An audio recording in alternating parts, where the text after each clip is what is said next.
What's up, YTPC? This is DSG Pipe Smoker with another pipe smoking video. I am smoking my do-it-yourself, carve-it-yourself pipe. I am, let's see here, about 2/3 of the way through a bowl of McClelland's Scottish Woods. A blend that I will be reviewing here shortly. I gotta smoke it out of 2 more bowls. Gotta try it in all the chambers. And I'm about, that much further into the last of my Deschutes Jambalaya. And this is take 2 of a video that I want to do. Basically going over my tips, for smoking a pipe in the wintertime. Now, to give you an idea on the conditions that I have to deal with in South Central Alaska, more specifically the Palmer-Wasilla area, otherwise known as the Mat-Su Valley. Our winters are usually about half of the season, maybe a third if it's a short season. What else? A lot of wind. A lot of wind. We get snow. I would say we get a little bit less snow than Anchorage. As far as the Mat-Su Valley is concerned, you'll get more snow up towards places like Willow, Big Lake, basically a little bit north of Wasilla. But in the Palmer-Wasilla area, we get a lot of wind. Like at least half of the season is wind. And we also get, for about a week to 2 weeks sometimes, in the season, we will get these cold snaps that go down to about -20 or -30. So that's basically what we have to deal with.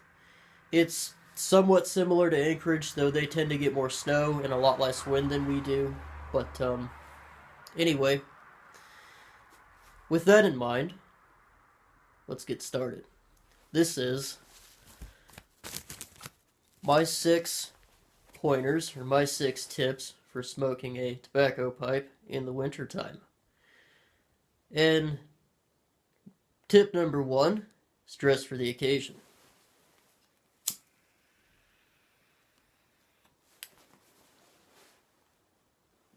Now, for smoking in the wintertime, smoking in the cold, that's basically going to mean layers. It is a lot better to have multiple layers of an outfit versus, say, a t-shirt and just a really big coat.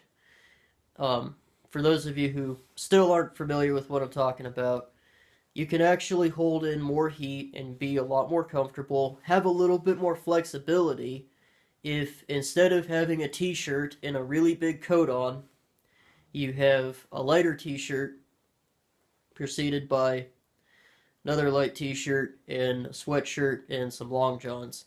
You know, that's the kind of thing that I would wear if it got really cold out. Right now it's not too bad. It's only about 17, 18 degrees out. So I got some overalls on. I got a sweatshirt on, or hoodie rather, and I got just a t-shirt on. One more thing I want to touch on before I go to point number 2 is gloves. And there's kind of a conundrum when it comes to gloves. That being, yes, you want to keep your hands warm. Obviously, you know, frostbite is a real thing that can happen, and while you can replace your pipes, if you can't feel them getting hot, you can't replace your fingers. That being said, the only time I've ever burnt out a pipe is when I couldn't feel how hot my pipe was getting, because I was wearing gloves at the time. So that's just something to bear in mind. They do make these things called hand warmers. They're basically a pouch. Yeah, about that big.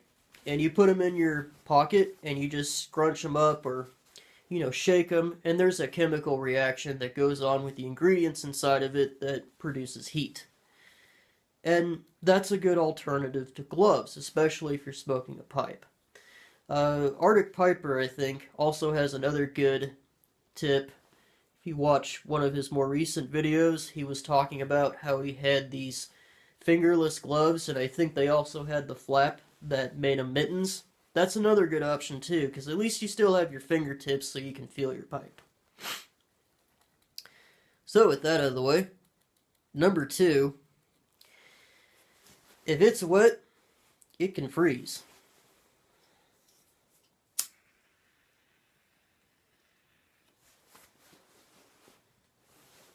Going back to point number 1, the reason you want to have layers, or at least the other reason you want to have layers, is because if what you're wearing is trapping in all that heat, and especially if you're doing a lot of moving around, like if you're walking with your pipe, you tend to perspire, meaning you sweat. That sweat can freeze. So that's something to keep in mind. If you're wearing layers, you can always take a layer off. Zippers especially are awesome too, because you can just open that up, zip it back up when you need to. But some other things to keep in mind, like for example, drinks. If it gets really, really cold out, I would recommend, if you're gonna drink even just water, I would recommend heating up your water and putting it in an enclosed container, so even if it is going to freeze or get cold, it's not going to take as long, if it's in a container. If you look on my Instagram, I made a post basically with a picture of me smoking on my porch saying, hey, there's no wind out, I can smoke on my porch finally. Well, what I didn't show you was I had a container with, what was it? It was decaf coffee. Decaf coffee, brewed, nice and hot, keeps me warm, and it's not going to freeze. An open container like this is obviously going to freeze in much colder temperatures, like closer to 0 temperatures. But also I've had things like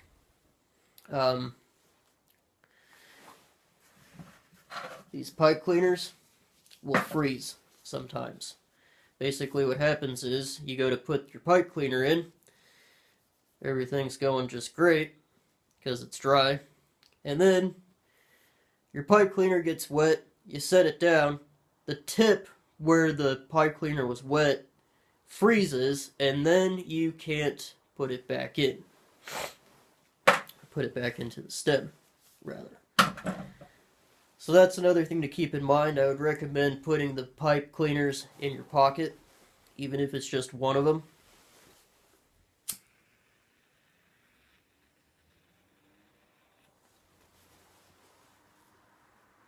But yeah, just keep that in mind if you're smoking outside, that if it's wet, it can freeze.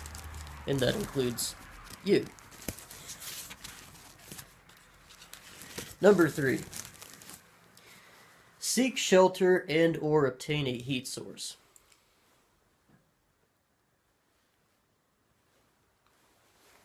A shelter does not necessarily have to have a heat source to it in order to be useful to you. This shed, for example, has a very nice cozy feel to it. And yeah, it does keep the wind out, but there's no wind right now, and yet I feel pretty cozy in this nice little shed. That being said, obviously a heat source is something that's nice to have. One thing that I still do occasionally, and I'll probably continue to do, if it's too cold to stay outside, but it's not so cold that I can't absolutely stand it, but I can stand it for, 15-20 minutes at a time, what I'll do is I'll smoke on my porch, which is obviously right next to my front door. And if I get too cold, the nice thing about pipes is you can let them go out. So I'll just let my pipe go out, I'll go inside, get myself warmed up enough to proceed smoking, and I'll go back outside. So that is utilizing both a shelter and a heat source. Another good heat source that doubles as a shelter is your vehicle. I did quite a bit of smokes in my car, over the many months and couple of years that I'd been smoking, and it does work. It absolutely does, keep you sheltered from the elements, and because you can start it up and the heater's running, you stay warm too. So that is tip number 3. Tip number 4 is stay hydrated. Now, I don't know about you guys that live in places like Washington. I've heard is fairly humid even in the wintertime, even when you guys do get a winter. But up here, it's very, very dry, so it does help, especially if you're smoking a pipe, to stay hydrated. And I've been struggling with this all winter long, so I've been getting a little bit more tongue bite than usual. But even if you're not smoking a pipe, it's definitely a good idea to stay hydrated during the winter time. You avoid the complications of being dehydrated, of which there are many, and I can't list them all because this video would go on too long. And B, I feel like you stay warmer. Your joints feel more lubricated when you're more hydrated.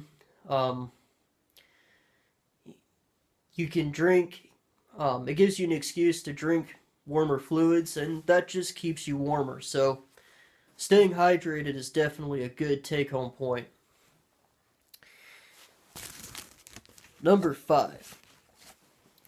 Be mindful of what you are smoking, or what you're about to smoke. For example, meerschaum. Now, I'm not an expert on meerschaum, but from what I've been told by the few people who have explained this to me, and the information that I have been able to look up, meerschaum doesn't particularly like temperatures below 0 degrees Fahrenheit for those of you who are an international audience, including Canada. But yeah, they don't like extreme cold temperatures, so, just, if you're gonna smoke a meerschaum, my limited understanding is they don't like extreme cold, so be careful with that. The other thing that you want to be careful of if you're a Bic user, I have left these Bic lighters in my car, and basically what'll happen is the fluid inside of it will solidify, and it'll sort of like, when it solidifies, it pretty much shrinks down to about that far down into the reservoir or the container that holds the fluid in the Bic lighter. And because of that, when you go to light it when it's too cold, all you'll get is the sparks from the flint, or from the, basically from, here, let me try and do this without causing it to light. Basically all it'll do is this. Something like that. What I should have done was I should have left one outside and let it get really cold to show you guys what happens. But when that happens, basically what I do with it is I'll shake it up really good to kind of break up the solidified fluid. Then what I'll do is I'll put it in my pocket, or if I'm going to be driving somewhere where I'm going to get out of my car and smoke, or if I'm going to smoke in my car, but not necessarily drive while I smoke, which is something I've been trying to avoid. Um, I'll just sit on it, and my body heat will warm it up enough to where it will light. Now, it takes a while for these big lighters to get warmed up enough to where they have a normal flame like that. If, like, for example, I didn't just take it out of my house and I didn't put it in my pocket and I hadn't been using it, if it's been sitting out. But I can usually get it to get enough of a flame, just a whisper of a flame, to light a pipe.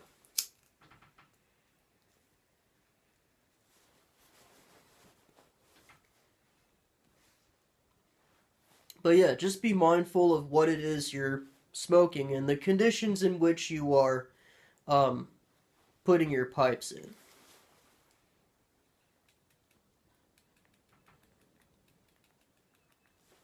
Probably not a bad idea to check the temperature on Google for your area, as far as, what the temperature is, how fast the wind's moving, things of that nature. But my last and final point is there is such a thing as too cold, and you gotta know your limits. My limits are about -15, maybe 0, if the wind is just, hauling ass and I can't get to a shelter. If it's got gusts up to like 50 miles an hour or 60, which has happened up here.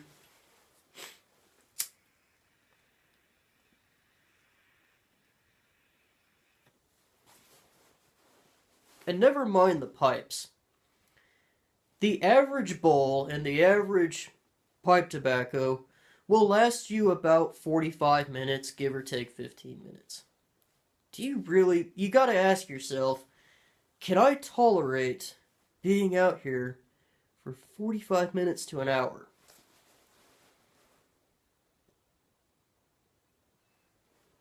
This is supposed to be a hobby, not a habit, so if you have to take a break and wait for better conditions, that's probably what you're going to have to do sometimes, unfortunately. But I hope you guys enjoyed that. If you have anything else to add to it, I would greatly appreciate it, either in the comments section or via a VR. This has been DSG Pipe Smoker with another pipe smoking video. You guys have a good day.